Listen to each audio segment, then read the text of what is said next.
The question was, the ones of us who have children, how do you think it impacted our children? I actually talked to my son about that on the way home one night this week, and he goes, "Yeah, Mom, you were there. I was there on the important times, but I always regretted." And I just heard someone, it was NPR or something, saying that the most important time of the day is those 5 minutes when you walk in the door and they want to tell you what they did at school, or even your spouse wants to tell you what's going on, and you shouldn't go in there with an attitude because you've had a bitchy day, and you should just take a deep breath on the way home and listen. And that's one part I always felt bad about, that I wasn't there for that kind of stuff. But Yeah, but I don't know. I look at my sister who was a CPA, and she had her kids in daycare right from the start, and they're all good kids. So I think, here's what I think. I I looked at myself, and then I looked at the stay-at-home moms, and I often thought, and I've interviewed tons of stay-at-home moms in my divorce practice.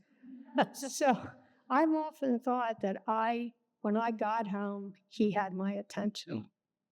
I gave it to him. He was my attention, and I often thought that maybe I devoted more actual one-on-one time than some of those people. Truly.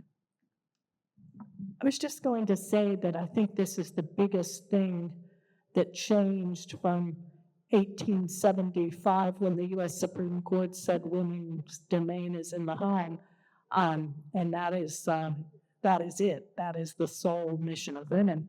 To know that the whole women's liberation movement, the whole progress of women in the legal profession, I think, was based on having the choice. You can do one, you can do the other. You can be a full-time mom, you can be a full-time lawyer, or you can do both.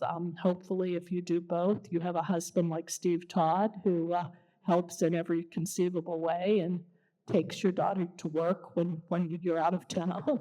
And, hopefully you have that cooperative approach, but you can do both. It's possible. And I always like to think of it as, no matter how many plates you have in the air, you just have to always know which one you can't drop. So you go. Anyway, I'll add, I think I'm probably raising the youngest child right now.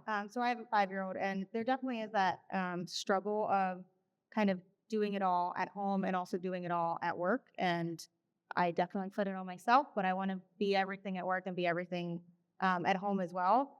And so while it's of course amazing hearing all of the women who have kind of paved the way for us to be lawyers in the field and Supreme Court justices in the field, I think we still have a long way to go. Even live maternity leave 5 years ago was unpaid, and so while there are those options for us to work now and for us to be lawyers, it still is there are limitations and there are kind of barriers to doing that. So while it's amazing, I think we definitely have some areas of improvement.